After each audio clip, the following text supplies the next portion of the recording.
It's the sin that began the tragic tale of Siegfried Schtauffen, a story of pride, guilt, and a desperate search for redemption that would curse the entire world. He had fought with a ferocity born of desperation, eager to prove his worth and end the conflict. As he reached down to remove the helmet of the slain commander, a chilling realization washed over him. The face beneath was not that of a stranger, but of his own father. In a fit of prideful rage, blinded by the heat of battle, Siegfried had committed the ultimate transgression. Consumed by an all-encompassing guilt that quickly festered into madness, Siegfried became a haunted wanderer. This mythical sword was said to possess unimaginable power, a power great enough, he believed, to resurrect the dead.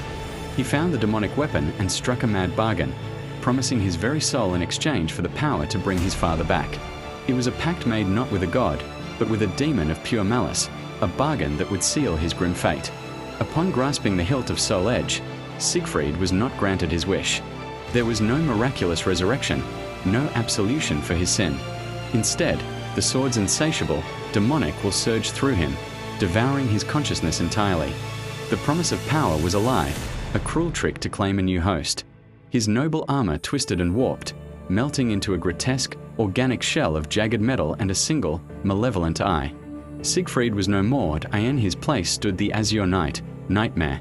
For years, the world trembled under the shadow of Nightmare. He carved a path of destruction across the land, his name becoming a curse whispered in fear. Yet, deep within the prison of corrupted steel, a flicker of the man he once was endured. Siegfried's own will, buried but not extinguished, began to fight back against the demonic influence that controlled him. With a final, monumental effort, Siegfried shattered the psychic bond with the cursed blade, breaking free from the living nightmare that had held him captive for so long. Siegfried was no longer a monster, but he was forever haunted by the countless atrocities he had committed as Nightmare. His new purpose was not to forget his past, but to atone for it. He would not rest until Soul Edge was utterly destroyed, vowing to cleanse the world of the very evil he had become.